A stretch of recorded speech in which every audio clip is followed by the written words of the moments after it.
I have 10 bold predictions for this upcoming season that I've been waiting to unveil for the NBA tip-off. So here we are. Let's start with our first one. This is one that goes against everything I've said so far this offseason, but that's why it's a bold prediction. Kawhi Leonard will stay in Toronto. Yes, people, I said it. Kawhi Leonard will not sign with a Los Angeles-based team. I think Kawhi Leonard is going to fall in love with Toronto and end up staying in Canada. Look, the city is a perfect fit for him personality-wise. Now, it is a big city. However, not being in the USA, Toronto is one of the most undercovered sports cities in the world. It really is, despite the fact that it has multiple major sports franchises, and the Raptors have been one of the best teams in the Eastern Conference for at least the past 4 to 5 seasons. Now, the team is also incredible, and is going to be incredible for the next at least 2, if not 3 years, if Kawhi Leonard stays. I think he's going to look at the Clippers and see that maybe Jimmy Butler is going there and not be very interested in it. And we already know that he doesn't have a huge interest in playing with LeBron James. So I think Kawhi is going to evaluate a situation, realize he can make the most money, have the biggest impact, and keep his low profile at its peak in Toronto. So will Kawhi sign with the Lakers in 2019? Bet the SI giving us these odds. Yes is plus 360. No is minus 715. I'm saying no. I think Kawhi is going to stay in Toronto. That is my first bold prediction for this season. Let's go to my next one. This isn't that bold because they didn't win it last year, but I'm going to say it again. The Golden State Warriors will not win the Western Conference this season.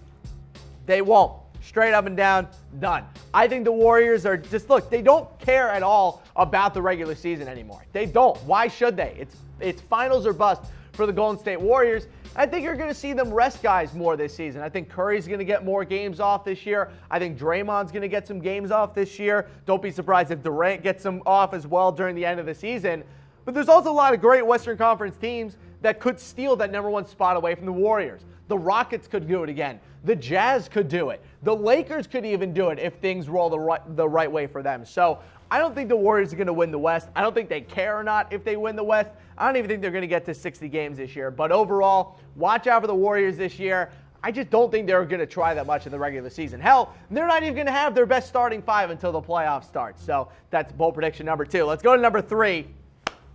The Utah Jazz are going to finish with a better record than the Houston Rockets in the Western Conference. Yes, health is the biggest reason here. Now, the Houston Rockets have a big problem. They have a lot of injury-prone players on their team. Eric Gordon will always be injury-prone, regardless of him playing most of last season. Chris Paul is a shoo-in to miss at least 30 games a year. At least, if not more, depending on the injury that he ends up getting. James Harden missed a bunch of games last year as well. So I just think this Rockets team overall, I'm not saying they're going to be worse because you can't predict injuries, but Utah's defense is what is going to allow them to stay so sturdy throughout the entire season. They're going to be a force to be reckoned with from game 1 to game 82, and it's going to be because of that defense. If Rudy Gobert could play a full healthy season this year, he didn't last year, mind you, and still won Defensive Player of the Year. If Gobert is fully healthy, Donovan Mitchell doesn't have a sophomore slump, then this Jazz team could easily end up as the #2 seed in the Western Conference. That's bold prediction number 3. Let's go to our next one. The Bucks will end up ahead of the 76ers in the Eastern Conference. Yes, people, Giannis has a 3-point shot now. If you've been watching any NBA preseason, you would have noticed that Giannis has unleashed a 3-point shot. This is unfair. Giannis with a 3-point shot is maybe the most unstoppable offensive force in the NBA. He's already the best finisher around the basket. He's already the best shooter inside of the paint. We already know this. He shot 73% inside the paint last year, #1 in the NBA by a considerable margin. If he can shoot 35% from 3, he's going to average 33 points a game. Giannis is going to absolutely dominate this season, and I think the Bucks are going to use that momentum and carry themselves into the season. So I think the Bucks this year are going to have a better record than the 76ers. That doesn't mean they're a better team, but again, we know in regular season basketball, just about anything can happen. Now, people, get those questions in. We're going to be doing a live Q&A after my last couple of bold predictions here. We have 100 people watching on YouTube. I want your questions. You got to have them as we start the season today. Celtics 76ers. We got the Thunder Warriors. You guys want to know anything about the games tonight or anything throughout this entire season? Let me know. Get those questions in right now. All right, let's go back to Giannis. My next bold prediction. Giannis will win the MVP and also lead the NBA in points per game. This doesn't only have anything to do with Giannis. This has a lot to do with the Bucks team in general. Mike Budenholzer's coming in. He's going to improve this Bucks team big time. Their defense should take a step forward as well. Plus, Giannis now has a three-point shot, like I mentioned before. He already was top 5 in the NBA in scoring. Now he can shoot threes. He's going to absolutely dominate this year. He might be one of only 2 players in the NBA this season that will average over 30 points per game. Now, you'll probably have Harden averaging 30. Depends on how many games Steph Curry plays this year. Durant will probably be in the top 5 as well. So will Anthony Davis. But Giannis, another year of development, adds a three-point shot. I think he is a shoo-in to lead the NBA in points per game. And if you guys want to get a great deal on BetDSI, his odds to lead the NBA in points per game is plus 1,100. It's a pretty good deal. You guys should head to chatsports.com/bet. Use that promo code LIVE120 to get that 120% deposit bonus.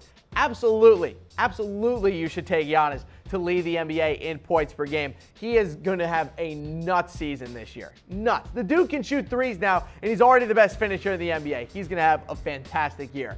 Let's go to my next bold prediction. Coward.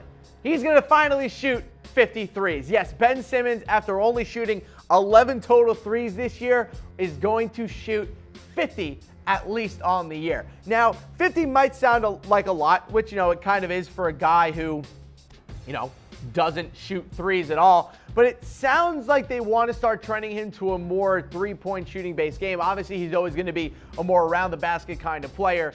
But if you watch him in preseason, you look at what the 76ers are going to do, I just really think that you're going to see Ben Simmons attempt a lot of threes this year. And BetDSI agrees with me. His over-under for three-point attempts this season is 33.5. 33.5.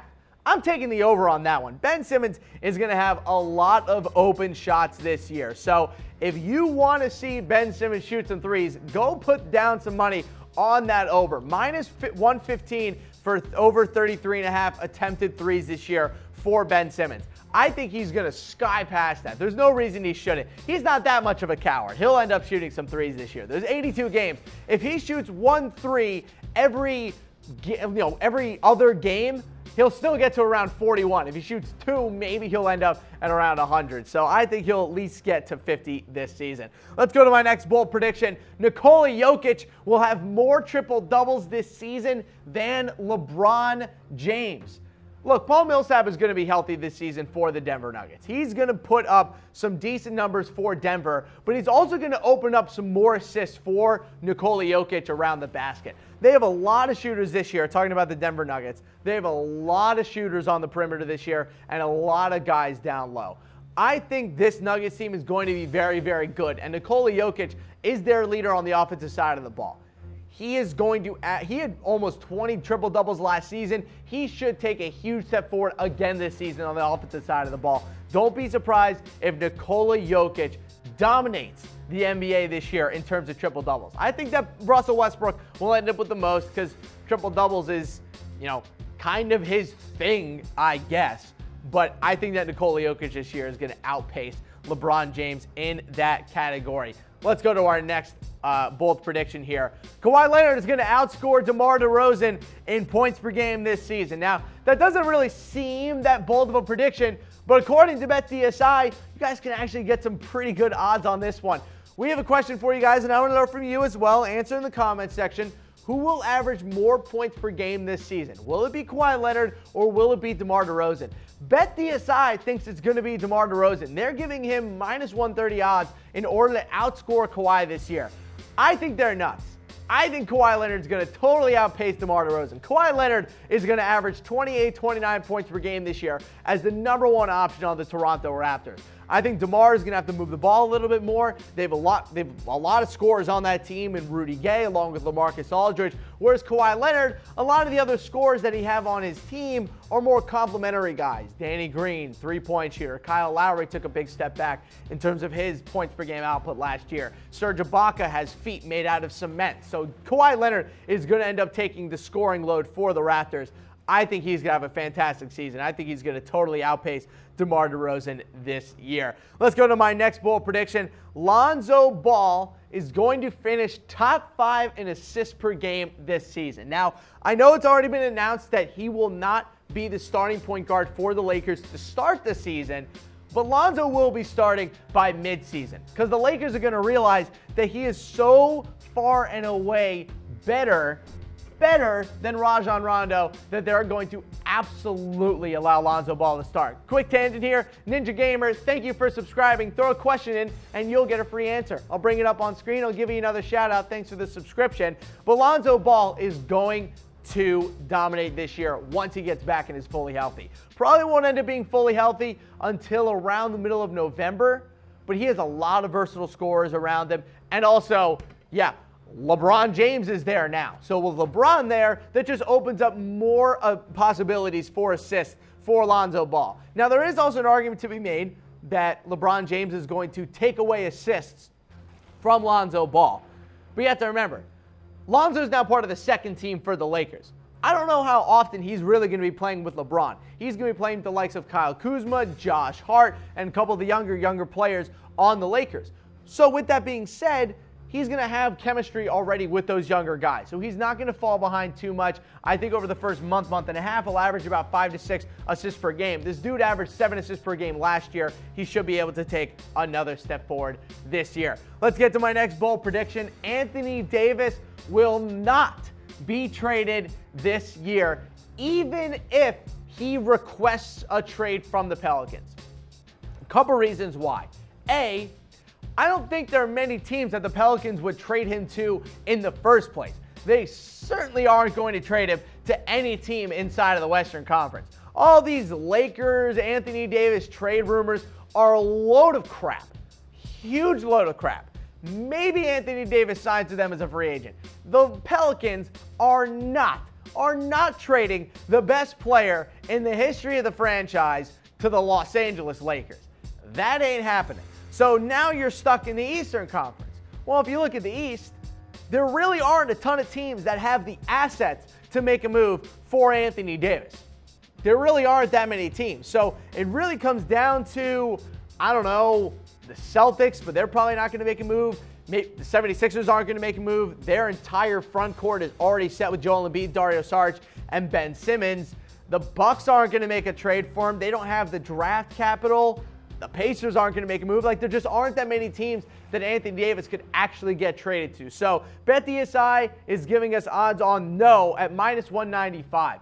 I'm going to throw down some money on there. I actually like those odds quite a bit. So again, head to chatsports.com/bet. Use that promo code LIVE120 for a 120% deposit bonus.